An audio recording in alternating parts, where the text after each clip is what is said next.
जय माँ भगवती, जय माँ दुर्गा। आज नवरात्रि का 7वां दिन तम के विनाश और वैराग्य की चरम साधना का प्रतीक है।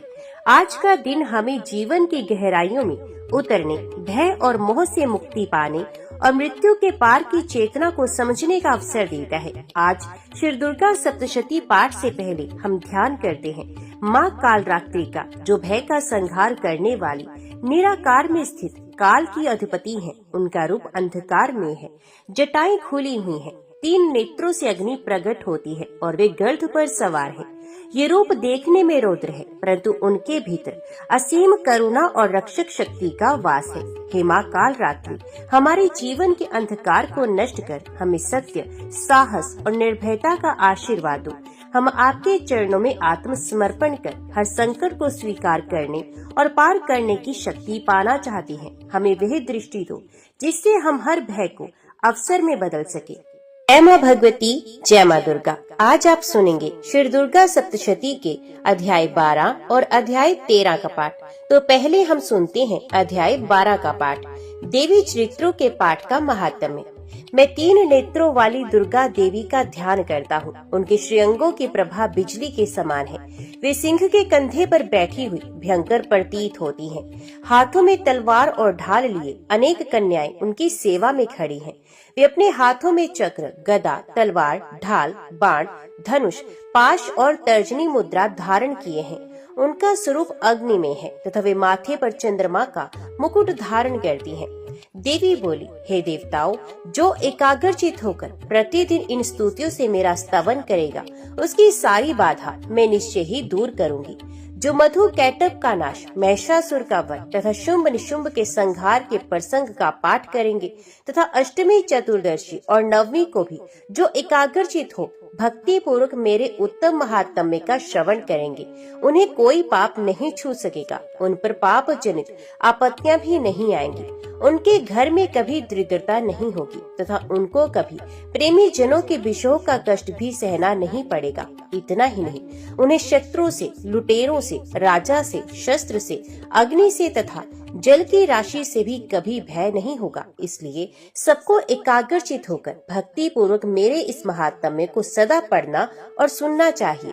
ये परम कल्याण कारक है। मेरा महात्म्य महामारी जनित समस्त उपद्रवों तथा आध्यात्मिक आदि तीनों प्रकार के उत्पातों को शांत करने वाला है। मेरे जिस मंदिर में प्रतिदिन विधि पूर्वक मेरे इस महात्म्य का पाठ किया जाता है, उस स्थान को मैं कभी नहीं छोड़ती। वहाँ सदा ही मेरा सन्निधान बना रहता है। बलिदान, पूजा, होम तथा महोत्सव के अवसरों पर मेरे इस चरित्र का पूरा पाठ और श्रवण करना चाहिए। ऐसा करने पर मनुष्य विधि को जानकर या बिना जाने भी मेरे लिए जो बलि, पूजा या होम आदि करेगा, उसी में बड़ी प्रसन्नता के साथ ग्रहण करूंगी। शरतकाल में जो वार्षिक महापूजा की जाती है, उस अवसर पर जो मेरे इस महात्म्य को भक्ति पूर्वक सुनेगा, वे मनुष्य मेरे प्रसाद से सब बाधाओं से मुक्त तथा धन, धान्य एवं पुत्र से संपन्न होगा। इसमें तनिक भी संदेह नहीं। मेरे इस महात्म्य, मेरे प्रादुर्भाव की सुंदर कथाएं तथा युद्ध में किए हुए मेरे पराक्रम सुनने से मनुष्य निर्भय हो जाता है। मेरे महात्म्य का श्रवण करने वाले पुरुषों के शत्रु नष्ट हो जाते हैं, उन्हें कल्याण की प्राप्ति होती तथा उनका कुल आनंदित रहता है। सर्वत्र शांति क्रम में बुरे स्वप्न दिखाई देने पर तथा ग्रह जनित भयंकर पीड़ा उपस्थित होने पर मेरा महात्म्य श्रवण करना चाहिए। इससे सब विघ्न तथा भयंकर ग्रह पीड़ाएं शांत हो जाती हैं और मनुष्य द्वारा देखा हुआ दुःस्वप्न शुभ स्वप्न में परिवर्तित हो जाता है। बाल ग्रह से आक्रांत हुए बालकों के लिए ये महात्म्य शांति कारक है तथा मनुष्यों के संगठन में फूट होने पर ये अच्छी प्रकार मित्रता कराने वाला होता है। ये महात्म्य समस्त दुराचारियों के बल का नाश कराने वाला है। इसके पाठ मात्र से राक्षसों, भूतों और पिशाचों का नाश हो जाता है। मेरा ये सब महात्म्य मेरे सामीप्य की प्राप्ति कराने वाला है। पशु पोष्य अर्घ, धूप, दीप, गंध आदि उत्तम सामग्रियों द्वारा पूजन करने से, ब्राह्मणों को भोजन कराने से, होम कराने से, प्रतिदिन अभिषेक करने से, नाना प्रकार के अन्य भोगों का अर्पण करने से तथा दान देने से आदि से 1 वर्ष तक जो मेरी आराधना की जाती है और उससे मुझे जितनी प्रसन्नता होती है उतनी प्रसन्नता मेरे इस उत्तम चरित्र का एक बार श्रवण करने मात्र से हो जाती है। यह महात्म्य श्रवण करने पर पापों को हर लेता और आरोग्य प्रदान करता है। मेरे प्रादुर्भाव का कीर्तन समस्त भूतों से रक्षा करता है तथा मेरा युद्ध विषयक चरित्र दुष्ट दैत्यों का संहार करने वाला है। इसके श्रवण करने पर मनुष्यों को शत्रु का भय नहीं रहता। देवताओं, तुमने और ब्रह्म ऋषियों ने जो मेरी स्तुतियाँ की हैं तथा ब्रह्मा जी ने जो स्तुतियाँ की हैं, वे सभी कल्याण में बुद्धि प्रदान करती हैं। वन में, सोने मार्ग में अथवा दावानल से घिर जाने पर, निर्जन स्थान में, लुटेरों के दाव में पड़ जाने पर या शत्रुओं से पकड़े जाने पर अथवा जंगल में सिंह, व्याघ्र या जंगली हाथियों के पीछा करने पर, कुपित राजा के आदेश से वध या बंधन के स्थान में ले जाने पर अथवा महासागर में नाव पर बैठने के बाद भारी तूफान से नाव के डगमगा जाने पर और अत्यंत भयंकर युद्ध में शस्त्रों का प्रहार होने पर अथवा वेदना से पीड़ित होने पर की बहुना सभी भयानक बाधों के उपस्थित होने पर जो मेरे इस चरित्र का स्मरण करता है वे मनुष्य संकट से मुक्त हो जाता है। मेरे प्रभाव से सिंह आदि हिंसक जंतु नष्ट हो जाते हैं तथा लुटेरे और शत्रु भी मेरे चरित्र का स्मरण करने वाले पुरुष से दूर भागते हैं। ऋषि कहते हैं, यो कहकर प्रचंड पराक्रम वाली भगवती चंडिका सब देवताओं के देखते देखते वहीं अंतर ध्यान हो गई। फिर समस्त देवता भी शत्रु के मारे जाने से निर्भय हो पहले की ही भांति यज्ञ भाग का उपभोग करते हुए अपने अपने अधिकार का पालन करने लगे। संसार का विध्वंस करने वाले महाभयंकर अतुल पराक्रमी देव शत्रु शुंभ तथा महाबली निशुंभ के युद्ध में देवी द्वारा मारे जाने पर शेष दैत्य पाताल लोक में चले गए। राजन, इस प्रकार भगवती अंबिका देवी नित्य होती हुई भी पुण्य पुण्य प्रकट होकर जगत की रक्षा करती हैं। वे ही इस विश्व को मोहित करती, वे ही जगत को जन्म देती तथा वे ही प्रार्थना करने पर संतुष्ट हो विज्ञान एवं समृद्धि प्रदान करती हैं। राजन, महाप्रलय के समय महामारी का स्वरूप धारण करने वाली वे महाकाली ही इस समस्त ब्रह्मांड में व्याप्त है। वे ही समय समय पर महामारी होती और वे ही स्वयं अजन्मा होती हुई भी सृष्टि के रूप में प्रकट होती हैं। वे सनातनी देवी ही समय अनुसार संपूर्ण भूतों की रक्षा करती है। मनुष्यों के अभ्युदय के समय वे ही घर में लक्ष्मी के रूप में स्थित हो उन्नति प्रदान करती हैं और वे ही अभाव के समय दरिद्रता बनकर विनाश का कारण होती हैं। पुष्प, धूप और गंध आदि से पूजन करके उनकी स्तुति करने पर वे धन, पुत्र, धार्मिक बुद्धि तथा उत्तम गति प्रदान करती हैं। जय मां भगवती, जय मां दुर्गा। श्री दुर्गा सप्तशती अध्याय 13। सूर्य और वैश्य को देवी का वरदान। जो उदय काल के सूर्य मंडल की सी कांति धारण करने वाली हैं, जिनके 4 भुजाएं और 3 नेत्र हैं तथा जो अपने हाथों में पाश, अंकुर, वर एवं अभय की मुद्रा धारण करती हैं, उन शिवा देवी का मैं ध्यान करता हूँ। ऋषि कहते हैं, हे राजन, इस प्रकार मैंने तुमसे देवी के उत्तम महात्म्य का वर्णन किया। जो इस जगत को धारण करती हैं, उन देवी का ऐसा ही प्रभाव है। वे ही विद्या विज्ञान उत्पन्न करती हैं। भगवान विष्णु की माया स्वरूपा उन भगवती के द्वारा ही तुम ये वैश्य तथा अन्यान्य विवेकी जन मोहित होते हैं, मोहित हुए हैं तथा आगे भी मोहित होंगे। महाराज, तुम उन्हीं परमेश्वरी की शरण में जाओ। आराधना करने पर वे ही मनुष्य को भोग, स्वर्ग तथा मोक्ष प्रदान करती हैं। मार्कंडे जी कहते हैं, रोष्टु जी की मेधा मुनि के ये वचन सुनकर राजा सूर्य ने उत्तम व्रत का पालन करने वाले उन महाभाग महर्षि को प्रणाम किया। वे अत्यंत ममता और राज्य पाप हरण से बहुत खिन्न हो चुके थे। महामुने इसलिए विरक्त होकर वे राजा तथा वैश्य तत्काल तपस्या को चले गए और वे जगदम्बा के दर्शन के लिए नदी के तट पर रहकर तपस्या करने लगे। वे वैश्य उत्तम देवी सूक्त का जप करते हुए तपस्या में प्रवृत्त हुए। वे दोनों नदी के तट पर देवी की मिट्टी की मूर्ति बनाकर पुष्प, धूप और हवन आदि के द्वारा उनकी आराधना करने लगे। उन्होंने पहले तो आहार को धीरे धीरे कम किया, फिर बिल्कुल निराहार रहकर देवी में ही मन लगाए एकाग्रता पूर्वक उनका चिंतन आरंभ किया। वे दोनों अपने शरीर के रक्त से प्रोक्षित बलि देते हुए लगातार 3 वर्ष तक संयम पूर्वक आराधना करते रहे। इस पर प्रसन्न होकर जगत को धारण करने वाली चंडिका देवी ने प्रत्यक्ष दर्शन देकर कहा। देवी बोली, हे राजन तथा अपने कुल को आनंदित करने वाले वैश्य, तुम लोग जिस वस्तु की अभिलाषा रखते हो वे मुझसे मांगो, मैं संतुष्ट हूँ, अतः तुम्हें वे सब कुछ दूंगी। मार्कंडेय जी कहते हैं, तब राजा ने दूसरे जन्म में नष्ट ना होने वाला राज्य मांगा तथा इस जन्म में भी शत्रु की सेना को बल पूर्वक नष्ट करके उन्हें अपना राज्य प्राप्त कर लेने का वरदान मांगा। वैश्य का चित्त संसार की ओर से खिन्न एवं विरक्त हो चुका था और वे बड़े बुद्धिमान थे, अतः उस समय उन्होंने तो ममता और अहंता रूप आसक्ति का नाश करने वाला ज्ञान मांगा। देवी बोली, राजन तुम थोड़े ही दिनों में शत्रुओं को मारकर अपना राज्य प्राप्त कर लोगे। अब वहाँ तुम्हारा राज्य स्थिर रहेगा। फिर मृत्यु के पश्चात तुम भगवान विवस्वान सूर्य के अंश से जन्म लेकर इस पृथ्वी पर सावर्णिक मनु के नाम से विख्यात होगे। वैश्यव्रत, तुमने भी जिस वर को मुझसे प्राप्त करने की इच्छा की है उसे देती हूँ, तुम्हें मोक्ष के लिए ज्ञान प्राप्त होगा। मार्कंडेय जी कहती हैं, इस प्रकार उन दोनों को मनोवांछित वरदान देकर तथा उनके द्वारा भक्ति पूर्वक अपनी स्तुति सुनकर देवी अंबिका तत्काल अंतर ध्यान होगी। इस तरह देवी से वरदान पाकर क्षत्रियों में श्रेष्ठ सूर्य सूर्य से जन्म ले सावर्णी नामक मनु होंगे। जय माँ भगवती, जय माँ दुर्गा।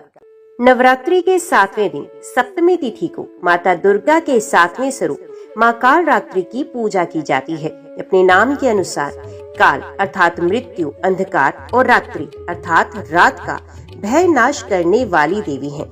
माता कालरात्रि का स्वरूप अत्यंत भयानक है, लेकिन वे अपने भक्तों के लिए अत्यंत शुभ और कल्याणकारी है।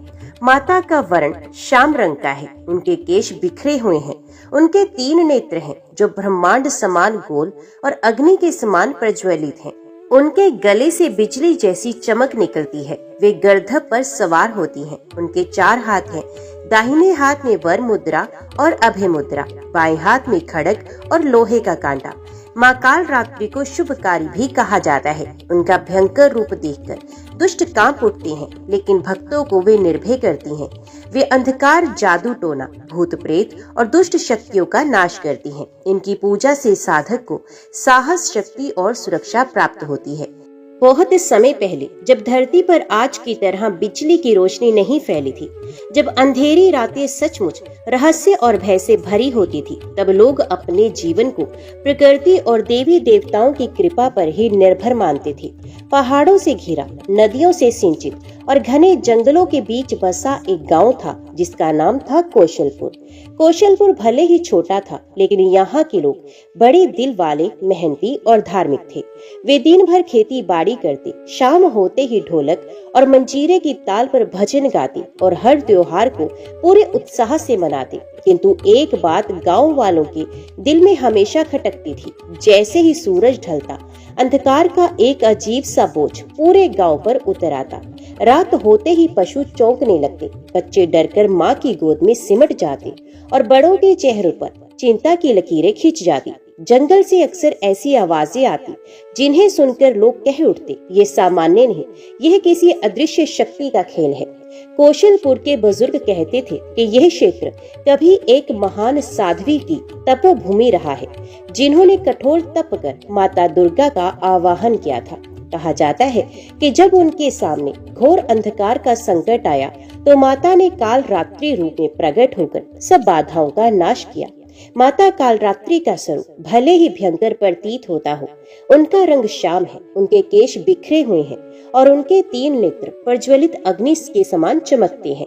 लेकिन वे अपने भक्तों के लिए करुणामयी माता है। वे ही भय का नाश करती हैं और वे ही अज्ञान का अंधकार मिटाती हैं। गांव में ये विश्वास पीढ़ी दर पीढ़ी चलता रहा कि जब भी संकट गहराए, जब भी अंधकार अपने चरम पर हो, तो केवल माता कालरात्रि ही रक्षा कर सकती हैं। कौशलपुर में करीब 100 परिवार रहते थे। सबके घर मिट्टी और खपरेल के बने थे। दिन भर लोग खेतों में हल चलाते, महिलाएं कुएं से पानी लाती, बच्चे तालाब में खेलते और शाम होते ही सब मिलकर चबूतरे पर एकत्रित हो जाते। गांव का केंद्र बिंदु था एक छोटा सा मंदिर। उसमें देवी की मूर्ति स्थापित थी, जिसे गांव के लोग माँ जगदम्बा कहते थे। मंदिर में दीपक जलता रहता और घंटियों की ध्वनि वातावरण को पवित्र कर लेती। लेकिन जैसे ही रात गहराती, मंदिर की घंटियां भी मानो थम जाती और गांव पर एक अजीब सा सन्नाटा छा जाता।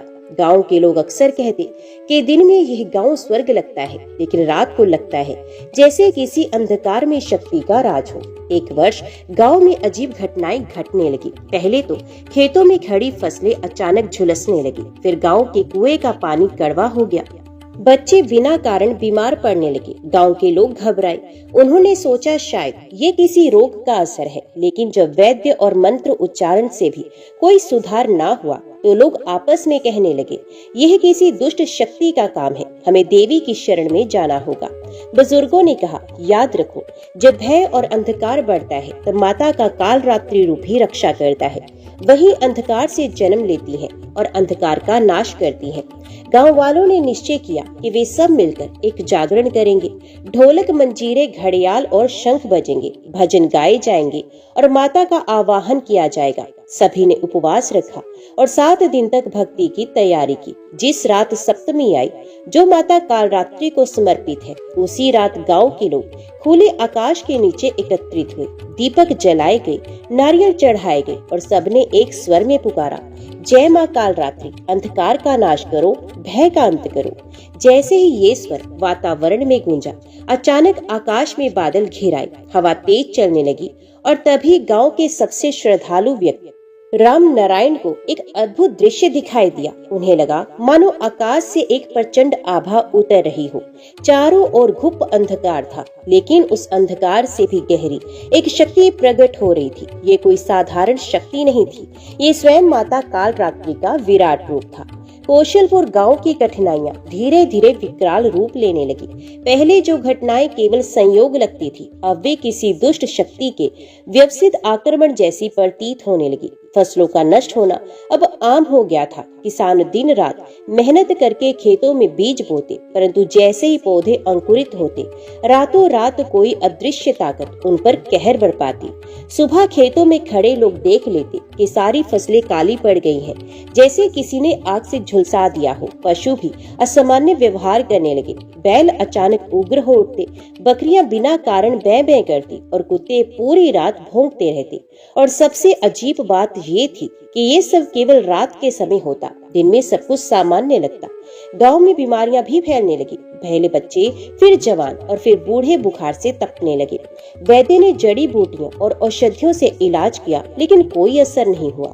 धीरे धीरे लोगों के मन में ये धारणा बैठ गई कि यह सब किसी अदृश्य दुष्ट शक्ति का खेल है। हर कोई डर में जीने लगा। इन्हीं परिस्थितियों में गांव में एक व्यक्ति था, राम नारायण। राम नारायण कोई धनी या पढ़ा लिखा व्यक्ति नहीं था।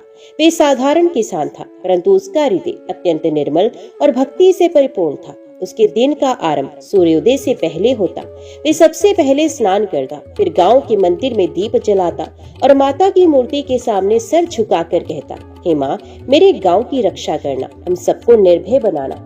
गांव के लोग उसे सम्मान की दृष्टि से देखते और वे कहते, राम नारायण का हृदय बहुत पवित्र है, उसकी प्रार्थना अवश्य सुनी जाएगी। राम नारायण का जीवन कठिनाइयों से भरा था। उसकी पत्नी का देहांत कई वर्ष पहले हो चुका था। उसके 2 छोटे बच्चे थे, गोपाल और मीरा। वे दिन रात मेहनत करके खेतों में काम करता और बच्चों की देखभाल करता, परंतु इन कठिन परिस्थितियों में भी उसके चेहरे पर कभी निराशा की छाया नहीं आती थी। वे हमेशा कहता, जो कुछ होता है वे माँ की इच्छा से होता है, हमें बस माँ की भक्ति में डटे रहना है। गांव के अन्य लोग अब पूरी तरह भयभीत हो चुके थे। रात होते ही कोई भी घर से बाहर निकलने की हिम्मत नहीं करता। बुजुर्ग महिलाएं बच्चों को डराकर चुप कराती, सो जा बेटा, वरना अंधकार की शक्ति आ जाएगी। लोगों ने जंगल की ओर जाना लगभग बंद कर दिया। तालाब में पानी भरने तक के लिए वे दिन का इंतजार करते। यहाँ तक कि लोग मंदिर जाने से भी घबराने लगे, क्योंकि कहते, जैसे ही रात गहराती है मंदिर की घंटियां अपने आप बजने लगती हैं। गांव का वातावरण निरंतर डर और निराशा से भर गया। लेकिन इस सबके बीच राम नारायण अलग था। उसने कहा, डर से भागकर समाधान नहीं मिलेगा, हमें माँ काल रात्रि की शरण में जाना होगा। जब अंधकार का बोझ बढ़ता है तभी माँ अपने भयंकर स्वरूप में प्रकट होकर रक्षण करती है। गांव के लोग पहले झिझकते रहे, कुछ ने कहा, राम नारायण ये बहुत बड़ा संकट है, हमें डर है कि देवी को प्रसन्न करना बहुत आसान नहीं होगा, उनका रूप भयंकर है। राम नारायण ने शांत स्वर में उत्तर दिया, हाँ, माता का रूप भयंकर है, लेकिन वे भयंकरता केवल दुष्टों के लिए है, भक्तों के लिए तो वे करुणामयी माँ है। वे हमें भय से मुक्ति करने वाली हैं। धीरे धीरे लोग राम नारायण के शब्दों से प्रभावित हुए। उन्होंने महसूस किया कि अगर कोई है जो गांव को इस संकट से बाहर निकाल सकता है तो वह राम नारायण की भक्ति ही है। राम नारायण ने निश्चय किया कि वह माता काल रात्रि का आवाहन करेगा। उसने 7 दिनों का व्रत रखा, दिन भर केवल फलाहार करता और रात को मंदिर में बैठकर जप करता। गांव के बच्चे और औरतें उसकी ओर आशा से देखने लगे और वे सोचते, अगर राम नारायण की भक्ति सच्ची है तो माँ अवश्य प्रकट होंगी। गांव के लोग भी धीरे धीरे उससे जुड़ने लगे। हर शाम लोग मंदिर के सामने दीप जलाते, भजन गाते और माता को पुकारते। 7वें दिन एक अजीब घटना हुई। रात के समय जब सब लोग मंदिर में भजन गा रहे थे, अचानक आकाश में बिजली कौंधी और एक प्रचंड गर्जना सुनाई दी। गांव वाले भयभीत होकर इधर उधर भागने लगे, लेकिन राम नारायण ने दोनों हाथ उठाकर पुकारा, हे माँ काल रात्रि, यदि आप सचमुच हमारे दुखों का नाश कर सकती हैं तो प्रकट होइए, हमें अंधकार से मुक्ति दिलाइए। इतना कहते ही मंदिर की दीवारें मानो कांपने लगी। दीपक की लो और तेज हो गई और सबको लगा जैसे मंदिर की मूर्ति से प्रकाश निकल रहा हो। मंदिर के आंगन में सैकड़ों दीपक जल रहे थे, भजन की धुन गूंज रही थी, जय अम्बे गौरी, जय श्यामा गौरी। अचानक आकाश में गर्जन हुआ, मानो बादलों का महासागर फट रहा हो। हवा इतनी तेज चली कि दीपक की लो कांप उठी, पर बुझी नहीं, बल्कि उन लपटों का प्रकाश और बढ़ने लगा। गांव वाले भयभीत होकर एक दूसरे से लिपट गए, लेकिन राम नारायण दृढ़ खड़ा रहा। उसकी आंखें मूर्ति पर टिकी थी और होठों पर वही मंत्र था, जय माँ काल रात्रि। तभी मंदिर के भीतर से एक अद्भुत कंपन फैल गया। धरती हिलने लगी, पेड़ों की शाखाएं झूमने लगी, तालाब का पानी मानो उफान पर आने लगा। गांव वालों ने देखा कि मूर्ति की आंखें लाल हो उठी, जैसे 2 अग्निपुंज चमक रहे हों। क्षण भर में मूर्ति से एक आभा निकली और आकाश में फैल गई। धीरे धीरे उस आभा ने एक विराट रूप धारण किया। उनका शरीर श्यामवर्णी था, गगन जितना विशाल, केश खुले और बिखरे हुए थे, मानो रात्रि का अंधकार स्वयं लहराता हो। 3 नेत्र अग्नि समान पर ज्वलित थे। गले में बिजली जैसी चमकती माला थी। एक हाथ में खड़ग, दूसरे में लोहे का कांटा, तीसरे में वर मुद्रा और चौथे में अभय मुद्रा। उनके स्वरूप को देखकर गांव वाले कांप उठे, कुछ तो डर के मारे जमीन पर गिर पड़े, लेकिन राम नारायण निडर खड़ा रहा। उसके होठों से निकला, जय माँ काल रात्रि, स्वागत है आपका। माता की गगन भेदी आवाज गूंजी, हे मेरे बालक, तुमने निर्भय होकर मुझे पुकारा। ये तुम्हारी भक्ति ही है जिसने मुझे बाध्य किया है कि मैं इस भूमि पर प्रकट हूँ। भय मत करो, मैं तुम्हारी रक्षा करने आई हूँ। राम नारायण ने हाथ जोड़कर विनती की, माँ, हमारे गांव पर अंधकार का संकट छा गया है, फसलें नष्ट हो रही हैं, पशु पक्षी विचलित हैं, लोग बीमार पड़ रहे हैं। हमें कुछ समझ नहीं आता कि ये विपत्ति क्यों आई है। केवल आप ही इसका अंत कर सकती हैं। माता ने गंभीर स्वर में कहा, ये भूमि कभी पवित्र थी, परंतु समय के साथ लोगों ने पाप करना शुरू किया। लोभ, झूठ और छल बढ़ गया, इसलिए अंधकार की शक्तियों ने यहाँ अपना डेरा जमा लिया। लेकिन भय मत करो, मैं अंधकार से जन्मी हूँ और अंधकार का ही विनाश करती हूँ। गांव वाले जो पहले माता के स्वरूप से भयभीत थे, अब धीरे धीरे उनके शब्दों में करुणा महसूस करने लगे। उन्होंने देखा कि माता की आंखों में दया झलक रही है। उनका भयंकर रूप केवल दुष्टों के लिए था, भक्तों के लिए नहीं। लोगों ने जमीन पर सर झुका दिया और पुकारा, हे माँ, हमें भय मुक्त करो, हमसे बहुत बड़ी भूल हुई, हमें धर्म का मार्ग दिखाइए। माता काल रात्रि ने कहा, स्मरण रखो, भय केवल अज्ञान से जन्म लेता है। जब तुम सत्य और धर्म का पालन करते हो तब अंधकार तुम्हें छू भी नहीं सकता। मैं तुम्हें आशीष देती हूँ कि यदि तुम सच्चाई और भक्ति में अडिग रहोगे तो कोई दुष्ट शक्ति तुम्हें डरा नहीं पाएगी। परंतु ध्यान रहे, ये संकट अभी समाप्त नहीं हुआ। अंधकार की जड़ गहरी है, इसके लिए एक संग्राम होगा, तुम्हें साहस रखना होगा। राम नारायण ने प्रणाम करते हुए कहा, माँ, मैं और मेरा गांव आपके आदेश पर अडिग रहेंगे, हमें बस आपकी छत्र छाया चाहिए। माता ने अपने हाथ को आशीर्वाद की मुद्रा में उठाया। उसी क्षण मंदिर का वातावरण दिव्य प्रकाश से भर गया। दीपक की लो आकाश तक उड़ती प्रतीत हुई। माता के आशीर्वाद के साथ ही गांव में तुरंत परिवर्तन दिखने लगा। कुएं का पानी जो कड़वा हो गया था अब मीठा और शुद्ध हो गया। बीमार बच्चे अचानक स्वस्थ होकर खेलने लगे। पशु शांत हो गए और उनके चेहरे पर सहजता लौट आई। खेतों में जली हुई फसलें हरी होने लगी। गांव वाले विस्मित रह गए। उन्हें समझ आ गया कि अब उनका उद्धार निश्चित है। माता कालरात्रि के प्रकट होने और उनके आशीर्वाद से गांव में थोड़ी शांति लौटी थी। लोग फिर से काम पर जाने लगे थे। बच्चों की हंसी खुशी लौट आई थी और खेतों में हरियाली दिखने लगी थी। लेकिन अंधकार की जड़ें इतनी आसानी से उखड़ने वाली नहीं थी। जंगल के भीतर जहां लोग जाने से डरते थे, वहां एक प्राचीन गुफा थी। उस गुफा में वर्षों से एक दुष्ट शक्ति वास कर रही थी। उस शक्ति का नाम था अंधकरासुर। विराट का पुत्र कहलाता था। उसके बारे में मान्यता थी कि जैसे ही कोई भूमि धर्म से दूर होती है, उसका वर्चस्व बढ़ जाता है। गुफा के भीतर अंधकरासुर ने अपनी दानवी सभा बुलाई। उसके अनुचरों में भयानक राक्षस, निशाचर और आत्माएं थी। वे सब चिल्ला रहे थे, स्वामी, ये गांव हमारे अधीन होना चाहिए। लोगों ने हमें भोग और बलि चढ़ाई, इसलिए हम मजबूत हुए। लेकिन अब एक शक्ति ने हस्तक्षेप किया है। अंधकरासुर ने लाल आंखें फैलाकर कहा, मुझे सब पता है। वे शक्ति कोई और नहीं, स्वयं कालरात्रि है। वे भयंकर देवी जो अंधकार से जन्मी है और अंधकार का ही नाश करती हैं। लेकिन याद रखो, ये भूमि अब हमारी है। मैं यहाँ अपने साम्राज्य की नींव डाल चुका हूँ।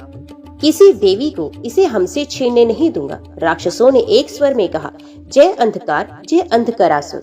उस रात गांव के ऊपर अजीब सा धुआं छा गया। चांद बादलों में छिप गया। हवा में एक अजीब सी गंध फैल गई। लोगों को लगा कि फिर से विपत्ति आने वाली है। राम नारायण ने सबको मंदिर में इकट्ठा किया और कहा, डरने की आवश्यकता नहीं।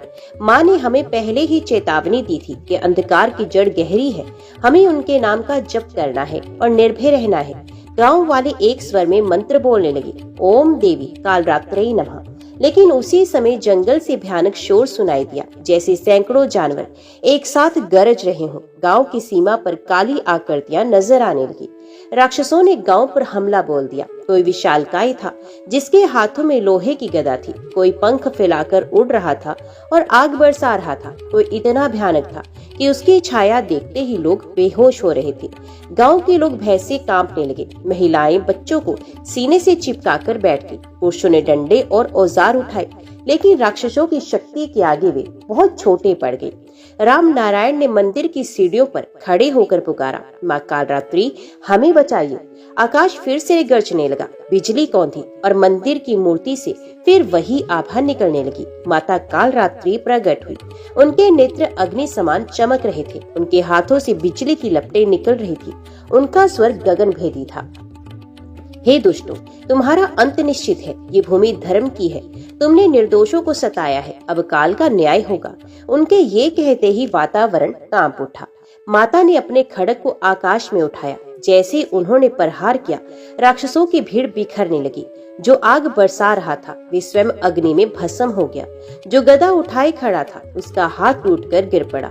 उड़ने वाले राक्षस गिरकर धूल में मिल गए। गांव वाले विस्मित होकर देख रहे थे कि माता का एक एक वार हजारों दुष्टों का संहार कर रहा था।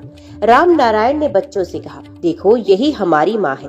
भयंकर रूप में भी वे हमारी रक्षा कर रही हैं। राक्षसों की हार देखकर अंधकरासुर स्वयं प्रकट हुआ। उसका शरीर पर्वत जैसा विशाल था। उसकी आंखें अंगारों जैसी दहक रही थी। उसने गर्जना की, कालरात्रि, तुम चाहे कितने भी दुष्टों का नाश कर लो, मेरा वर्चस्व नहीं मिटा सकती। मैं अंधकार का पुत्र हूँ। जब तक अज्ञान और भय रहेगा तब तक मेरा अस्तित्व रहेगा। माता ने शांत किंतु प्रचंड स्वर में कहा, हाँ, अज्ञान और भय से ही तुम जीवित हो, लेकिन जहाँ भक्ति और सत्य होगा वहाँ तुम्हारा कोई स्थान नहीं। आज इस गांव से तुम्हारा अंत निश्चित है। अंधकरासुर और माता कालरात्रि का युद्ध प्रारंभ हुआ। माता का खड्ग बिजली की तरह चमकता। अंधकरासुर की गदा पर्वत जैसी भारी थी। दोनों के टकराने से पृथ्वी कांपने लगी। गांव के लोग मंदिर के आंगन में बैठकर माता का नाम जपते रहे। हर जय मां कालरात्रि की ध्वनि से माता की शक्ति और बढ़ जाती। युद्ध इतना भयानक था कि आसमान में दिन जैसा प्रकाश फैल गया। माता कालरात्रि और अंधकारासुर का संग्राम भयंकर रूप ले चुका था। धरती कांप रही थी, आकाश में बिजली चमक रही थी और चारों ओर से भव्य गर्जना हो रही थी। गांव वाले मंदिर के आंगन में दुबके हुए थे। कोई आंखें बंद करके मंत्र जप रहा था, कोई बच्चों को सीने से चिपकाए रो रहा था। राम नारायण मंदिर की सीढ़ियों पर खड़ा था। उसके सामने दृश्य था, एक और उसकी माँ जो अंधकार का विनाश करने के लिए लड़ रही थी, और दूसरी ओर राक्षसों का राजा जो भय और अज्ञान का प्रतीक था। राम नारायण के हृदय में एक ही बात चल रही थी, ये युद्ध केवल शस्त्रों से जीता नहीं जा सकता, इसमें भक्त की भक्ति और प्रार्थना ही माता को बल दे सकती है। राम नारायण ने आंखें बंद की और गहरी सांस ली। वे भीषण युद्ध के शोर को अनसुना करके माता के चरणों का ध्यान करने लगा। उसने प्रण किया, माँ, जब तक इस गांव से अंधकार मिट नहीं जाता, मैं एक क्षण भी विश्राम नहीं करूंगा। मैं प्राणों की परवाह किए बिना आपकी साधना करूंगा। यदि मेरी भक्ति सच्ची है तो वह आपकी शक्ति को सहारा देगी। राम नारायण ने गांव वालों को एकत्रित किया और उसने कहा, भाइयों और बहनों, ये संग्राम केवल माता का नहीं, हमारा भी है। यदि हम सब मिलकर प्रार्थना करेंगे तो हमारी सामूहिक भक्ति से माँ की शक्ति बढ़ेगी। आओ हम सब मिलकर यज्ञ करें, मंत्र जपें और भजन गाएं। गांव के लोग पहले भयभीत थे, लेकिन राम नारायण के शब्दों में इतनी दृढ़ता थी कि सब तैयार हो गई। औरतों ने अपने आभूषण और धान के दाने दान किए, बच्चों ने फूल इकट्ठा किए, पुरुषों ने लकड़ियां और घी जुटाया। मंदिर के आंगन में एक विशाल अग्नि कुंड सजाया गया। सबने मिलकर उसमें आहुति डाली और एक स्वर में मंत्र गूंज उठा, ओम एम हीम क्लीम चामुंडाय विच्चे। जैसे जैसे लोग मंत्र जपते रहे, अग्नि की लपटें और ऊंची उठने लगी। आकाश में अंधकार की लहरें कांप उठी। माता कालरात्रि के नेत्र और प्रज्वलित हुए, उनके वारों की गति तेज हो गई। अंधकारासुर चिल्लाया, ये क्या हो रहा है? तुम्हारी शक्ति अचानक क्यों बढ़ रही है? तो माता ने उत्तर दिया, ये मेरे भक्तों की भक्ति है। जब भक्त निष्काम भाव से प्रार्थना करता है तो वे मेरी शक्ति का अंग बन जाता है। तू लाख शक्तिशाली हो, लेकिन भक्त और माँ का संबंध अटूट है। सामूहिक यज्ञ के बाद भी राम नारायण को लगा कि अभी और तप आवश्यक है। ये अकेले मंदिर की सबसे ऊपरी सीढ़ी पर बैठ गया। उसने अन्न जल त्याग दिया और केवल माँ कालरात्रि का नाम जपने लगा। उसकी आंखें लाल हो गई, शरीर कमजोर होने लगा, लेकिन उसका मन दृढ़ था। वे बार बार यही कहता कि माँ, मेरे प्राण जाएं पर गांव के लोग सुरक्षित रहें। उसकी ये निस्वार्थ भक्ति माता के हृदय को छू गई। राम नारायण के जपते ही मंदिर की घंटियां अपने आप बजने लगी।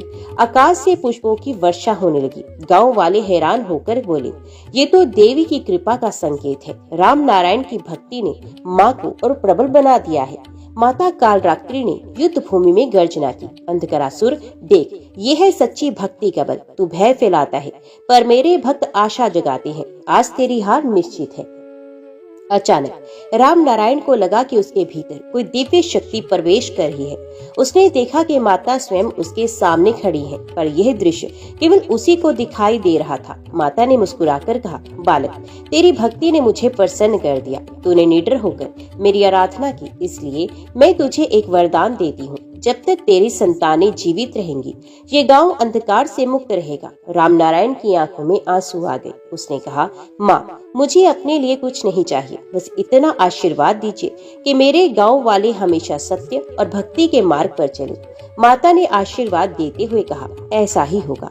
युद्ध भूमि में अंधकारासुर ये सब देखकर और क्रोधित हो गया।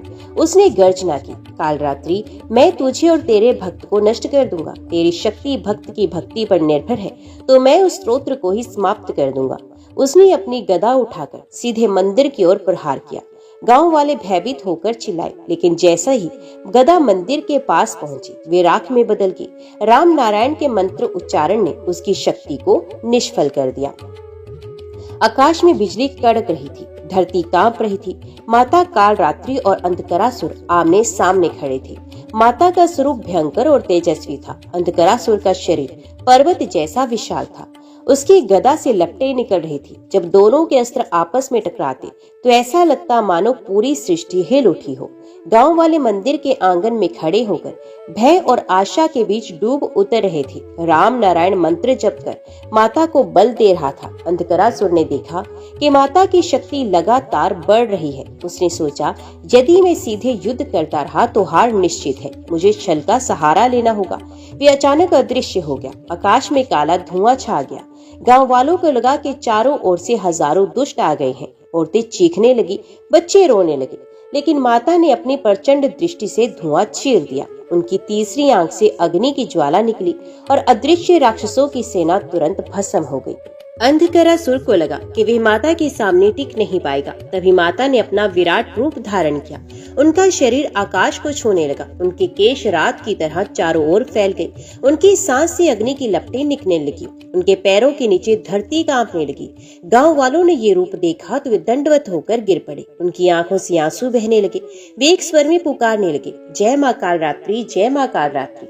अब युद्ध का अंतिम चरण शुरू हुआ। अंधकरासुर ने अपनी पूरी शक्ति समेटी। उसने पहाड़ जितना बड़ा पत्थर उठाया और माता की ओर फेंका, लेकिन माता ने अपने खड्ग से एक ही प्रहार किया और वह पत्थर 1000 टुकड़ों में बिखर गया। फिर अंधकरासुर ने अपनी गदा घुमाई और गर्जना की, मैं अंधकार का पुत्र हूँ, मुझे कोई नहीं मिटा सकता। माता ने शांत किंतु प्रचंड स्वर में उत्तर दिया, अंधकार तभी तक है जब तक प्रकाश नहीं होता, और मैं वही प्रकाश हूँ जो अज्ञान और भय को मिटा देता है। आज तेरा अंत निश्चित है। युद्ध अपने चरम पर था। राम नारायण ने महसूस किया कि माता को अंतिम बल देने के लिए उसे अपनी आत्मा को भी अर्पित करना होगा। उसने अग्निकुंड के सामने खड़े होकर प्रार्थना की, माँ, यदि मेरी भक्ति में जरा भी सच्चाई है तो उसे अपने अस्त्र में शक्ति बना लीजिए। मेरे प्राण भी आपके चरणों में अर्पित हैं। उसकी ये निस्वार्थ प्रार्थना सुनते ही माता का तेज और बढ़ गया। उनका खड्ग बिजली से ही अधिक प्रचंड हो गया। माता ने प्रचंड गर्जना की और खड्ग को आकाश में उठाया। एक ही वार में उन्होंने अंधकरासुर का वध कर दिया। उसके गिरते ही धरती हिल उठी। आकाश से धूल और धुआं छा गया, लेकिन धीरे धीरे वातावरण शुद्ध होने लगा। हवा में सुगंध फैल गई। आकाश में सितारे और चांद चमकने लगे। गांव वालों ने देखा कि सदियों का अंधकार एक ही क्षण में समाप्त हो गया। जैसे ही अंधकरासुर धरती पर गिरा, आकाश में अद्भुत प्रकाश फैल गया। जिस गांव को बरसों से अंधकार और भय ने घेर रखा था, वहां पहली बार रात भी शांत और मधुर लग रही थी। हवा में सुगंध थी, वातावरण निर्मल और स्वच्छ। गांव के लोग मंदिर की ओर दौड़े। सबके चेहरों पर आंसू थे, लेकिन वे आंसू दुख के नहीं बल्कि आनंद और कृतज्ञता के थे। वे एक स्वर में गा उठे, जय मां कालरात्रि, जय मां कालरात्रि। माता कालरात्रि ने जब देखा कि अंधकार नष्ट हो चुका है तो धीरे धीरे उन्होंने अपना भयंकर रूप त्याग कर सौम्य स्वरूप धारण किया। अब उनका रूप मातृवत, दयामयी और शांत हो गया। उनके नेत्रों में करुणा थी। उनके चरणों से प्रकाश फैल रहा था। उनके हाथ आशीर्वाद की मुद्रा में उठे हुए थे। गांव वाले उनके चरणों में गिर पड़े। औरतें अपने बच्चों को लेकर माता के चरणों में आई और बोली, माँ, आपने हमारे प्राण बचाए, हमारी संतानों को सुरक्षित किया, हम आजीवन आपके ऋणी रहेंगे। राम नारायण, जो इस पूरी कथा का केंद्र था, माता के सामने खड़ा था। उसकी आंखों में आंसू थे। शरीर तपस्या से दुर्बल हो गया था, लेकिन उसका हृदय संतोष से भरा हुआ था। उसने हाथ जोड़ते हुए कहा, माँ, ये आपकी कृपा थी कि आपने मेरी नगरी को अंधकार से मुक्त कर दिया। मैं तो केवल एक साधन था। माता ने मुस्कुराकर कहा, नहीं पुत्र, तू केवल साधन नहीं था, बल्कि तू ही वे दीपक था जिसने अंधकार में भी प्रकाश जलाए रखा। तेरी निस्वार्थ भक्ति ने मुझे शक्ति दी। ऐसे भक्तों के कारण ही मैं जगत में अवतरित होती हूँ। माता ने आगे कहा, आज से यह गांव कभी अंधकार से ग्रस्त नहीं होगा। जो भी यहाँ आकर सच्चे मन से मेरी पूजा करेगा, उसके भय और संकट दूर होंगे। राम नारायण, तेरे वंशज सदैव धर्म और भक्ति के मार्ग पर चलेंगे। गांव वालों ने तालियां बजाई, शंख बजाए और आकाश में जय मां कालरात्रि की गूंज फैल गई। उस दिन से गांव में एक नई परंपरा शुरू हुई। हर वर्ष नवरात्रि की सप्तमी तिथि को लोग मंदिर में एकत्रित होकर माता कालरात्रि की पूजा करते। बड़े बुजुर्ग बच्चों को ये कथा सुनाते, औरतें गीत गाती, माता के भयंकर रूप और उनकी करुणा का वर्णन करती, पुरुष रात्रि जागरण करते और भक्ति भजन से वातावरण भर देते। धीरे धीरे ये कथा आसपास के गाँव में भी फैल गई। लोग कहने लगे, जहाँ कालरात्रि का स्मरण होगा वहाँ अंधकार कभी टिक नहीं पाएगा। इस लोक कथा का संदेश सीधा और गहरा है। अंधकार चाहे कितना भी प्रबल क्यों ना हो, सच्ची भक्ति और सत्य का प्रकाश उसे मिटा ही देता है। देवी कालरात्रि का भयंकर रूप हमें ये याद दिलाता है कि कभी कभी विनाश ही सृजन का मार्ग बनता है। और सबसे महत्वपूर्ण, भक्त और माँ का संबंध अटूट होता है। जब भक्त निस्वार्थ होकर प्रार्थना करता है तो देवता स्वयं उसकी रक्षा के लिए प्रकट होते हैं। जय माँ भगवती, जय माँ दुर्गा। बहुत समय पहले एक गांव था, सूरजपुर। ये गांव चारों ओर से हरे भरे खेतों और नदियों से घिरा हुआ था। गांव के लोग मेहनती और ईमानदार थे, लेकिन एक समस्या थी। अक्सर इस गांव पर असुरों का प्रकोप टूट पड़ता था। गांव में एक परिवार रहता था, रामदीन और उसकी पत्नी गोमती। उनके 2 छोटे बच्चे थे। रामदीन खेती बाड़ी से परिवार चलाते थे, लेकिन पिछले कई वर्षों से उनकी फसलें नष्ट हो रही थी। कभी सूखा, कभी बाढ़, कभी पशु झुंड खेत खा जाते। गांव वाले कहते, ये सब असुरों का प्रकोप है। जब जब सप्तमी आती है, राक्षस प्रकट होते हैं और लोगों को डराते हैं। सप्तमी की रात थी। आकाश में काले बादल छाए हुए थे। गांव वाले भयभीत होकर अपने घरों में दुबके बैठे थे। अचानक आकाश में तेज गर्जना हुई और गांव के बाहर वाले मैदान में भयानक राक्षस प्रकट हो गए। उनकी आंखें अंगारों की तरह लाल थी, दांत इतने बड़े मानो किसी को भी चीर दें। वे चिल्लाते हुए गांव की ओर बढ़ने लगे। लोग चिल्लाने लगे, हे माँ दुर्गा हमें बचाओ, हे देवी हमें अपनी शरण में लो। रामदीन का परिवार भी भयभीत था। गोमती ने बच्चों को गोद में उठाकर घर के कोने में छिपा दिया। रामदीन ने आंसू भरी आंखों से आकाश की ओर देखा और बोला, हे माँ कालरात्रि, आज आपकी सप्तमी की रात है। अगर हम आपके सच्चे भक्त हैं तो हमें इस संकट से बचाइए। हम असुरों के आतंक से बहुत दुखी हैं। आप ही हमारी रक्षा कर सकती हैं। रामदीन ने घर के सामने दीपक जलाया और वहीं बैठकर जय माँ कालरात्रि का जाप करने लगा। उसके साथ साथ पूरा गांव भी एक स्वर में देवी का नाम लेने लगा। गांव के ऊपर अचानक तेज प्रकाश फैल गया। काले बादलों को चीरते हुए एक अद्भुत रूप प्रकट हुआ। वे थी माता कालरात्रि। उनका शरीर कृष्ण वर्णी था, बाल बिखरे हुए थे, 3 नेत्र सूर्य चंद्रमा की तरह चमक रहे थे। उनका स्वरूप भयंकर था, परंतु भक्तों के लिए वे अत्यंत शांत और करुणामयी थी। गधे पर सवार होकर माँ कालरात्रि गांव की ओर आई। जैसे ही दैत्यों ने उन्हें देखा, उनके होश उड़ गए। वे आपस में कहने लगे, ये वही देवी हैं जिन्होंने असुरों का संहार किया था। यदि हम यहाँ ठहरे तो हमारी मृत्यु निश्चित है। लेकिन माँ कालरात्रि ने गरजते हुए कहा, हे अधर्मी राक्षसों, मेरे भक्तों को डराकर तुमने पाप किया है। अब मैं तुम्हें जीवित नहीं छोड़ूंगी। माँ कालरात्रि ने अपने हाथ में वज्र उठाया और असुरों पर प्रहार किया। एक ही वार से कई असुर भस्म हो गए। उनके पैरों की गड़गड़ाहट से धरती कांप उठी। गांव वाले घरों से बाहर निकलकर ये दृश्य देख रहे थे। उनकी आंखों से आंसू बह रहे थे और वे लगातार जयकारे लगा रहे थे, जय माँ कालरात्रि, जय माँ दुर्गा। कुछ असुर भागने लगे, लेकिन माता कालरात्रि ने अपने नखों से उन्हें चीर डाला। कुछ ही क्षणों में पूरा मैदान राक्षसों के शवों से भर गया। चारों ओर सिर्फ देवी की जय जयकार गूंज रही थी। युद्ध के बाद माँ कालरात्रि शांत स्वरूप में आई। उन्होंने रामदीन और गांव वालों को आशीर्वाद दिया, भय मत करो। जब तक तुम्हारी श्रद्धा अटूट रहेगी, मैं सदा तुम्हारी रक्षा करूंगी। तुम्हारे खेत अब हरे भरे रहेंगे। तुम्हारे घर में सुख, शांति और समृद्धि आएगी। इतना कहकर माँ कालरात्रि आकाश में विलीन हो गई। गांव वालों ने पहली बार चैन की सांस ली। रामदीन का परिवार उनके चरणों में गिर पड़ा और कृतज्ञता व्यक्त की।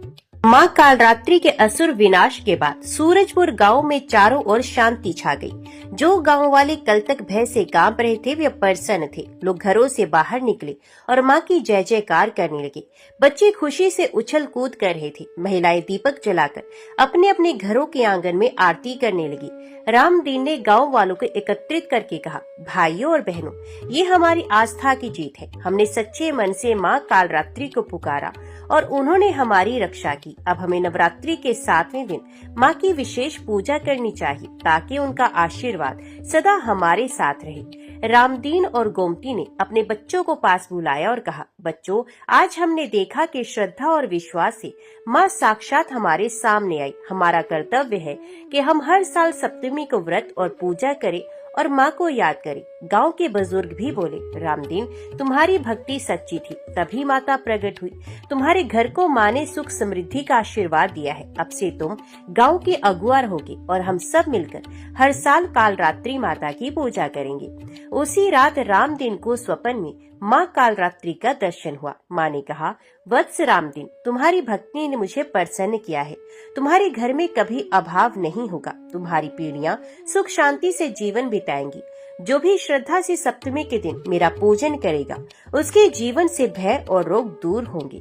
रामदीन नींद से जागे और आनंद के आंसू बहाने लगे। उन्होंने पत्नी से कहा, गोमती, आज माँ ने हमें दर्शन दिए। अब हमें पूरी निष्ठा से उनका व्रत और पूजा करनी चाहिए। गांव के पंडित जी ने सबको कालरात्रि पूजा की विधि समझाई। सुबह स्नान कर स्वच्छ वस्त्र धारण करें। घर में पवित्र स्थान पर माँ कालरात्रि की प्रतिमा या चित्र स्थापित करें। कलश स्थापना करें और उस पर नारियल व आम्रपत्र रखें। धूप, दीप, पुष्प और चंदन से माता का पूजन करें। माँ को लाल फूल, गुड़ और हलवे का भोग लगाएं। सप्तशती पाठ या दुर्गा चालीसा का पाठ करें। शाम को दीप जलाकर आरती करें और प्रसाद बांटें। गांव वाले सब मिलकर यही करने लगे। अब हर साल सप्तमी पूरे गांव में भव्य उत्सव होता था। धीरे धीरे गांव में अन्न धान्य की कमी दूर हो गई। रामदीन के खेत सोने की तरह लहलहाने लगे। गोमती का घर अब समृद्धि से भर गया। गांव वाले भी सुखी रहने लगे। कई रोग नहीं फैलता, कोई दुष्ट ताकत गांव के पास नहीं आती। लोग कहते, ये सब माँ कालरात्रि की कृपा है। वे भले ही भयानक रूप में दिखती हैं, लेकिन हमारे लिए वे साक्षात करुणामयी माँ हैं। एक दिन गांव में एक व्यापारी आया। वे लालची था और उसने सोचा, यहाँ के लोग माँ कालरात्रि के नाम पर चढ़ावे चढ़ाते हैं। अगर मैं मंदिर से कुछ चढ़ावा चुरा लूं तो मेरा काम बन जाएगा। वे रात को चुपके से मंदिर में घुसा। जैसे ही उसने माँ के चरणों से फूल हटाए, अचानक मंदिर के भीतर तेज प्रकाश फैल गया। व्यापारी ने देखा, माँ कालरात्रि अपने भयानक स्वरूप में खड़ी है। उनकी आंखों से अग्नि की लपटें निकल रही थी। व्यापारी भय से कांप गया और जमीन पर गिर पड़ा। उसने हाथ जोड़कर प्रार्थना की, हे माँ, मुझे क्षमा करें, मैं अज्ञानी था। मैं अब कभी चोरी नहीं करूंगा। माँ कालरात्रि ने कहा, लोभी मनुष्य, ये स्थान पवित्र है। यदि तुम सच्चे मन से तौबा करोगे और गरीबों की सेवा करोगे तो मैं तुम्हें क्षमा कर दूंगी। व्यापारी रोते रोते गांव वालों के पास गया और सबके सामने अपने पाप स्वीकार किए। फिर उसने गरीबों को भोजन और वस्त्र बांटे। तब जाकर माता कालरात्रि की कृपा से वे मुक्त हुआ। गांव में धीरे धीरे ये परंपरा बन गई कि हर साल नवरात्रि की सप्तमी पर सभी लोग व्रत रखते और माता रानी का पूजन करते। पंडित जी कहते, जो मनुष्य सप्तमी के दिन व्रत करता है उसका भय समाप्त हो जाता है। माँ कालरात्रि की उपासना करने से साधक को सिद्धियां प्राप्त होती हैं। भूत प्रेत दुष्ट आत्माएं पास नहीं आती। जीवन में सभी कार्य सिद्ध हो जाते हैं। गांव वालों ने इस उपदेश को हृदय से ग्रहण किया और हर वर्ष भक्ति भाव से पूजन करते रहे। समय बीतने लगा। अब हर साल नवरात्रि आते ही गांव में मेले जैसा माहौल बनता। बच्चे झूले झूलते, महिलाएं भजन गाती, पुरुष माँ के जयकारे लगाते। रामदीन का परिवार मंदिर में सबसे पहले दीपक जलाता। गांव में बाहर से भी लोग आने लगे। इस तरह सूरजपुर गांव धीरे धीरे पूरे क्षेत्र में प्रसिद्ध हो गया। लोग कहते, ये वह गांव है जहां माँ कालरात्रि स्वयं प्रकट हुई थी। जय माँ भगवती, जय माँ दुर्गा।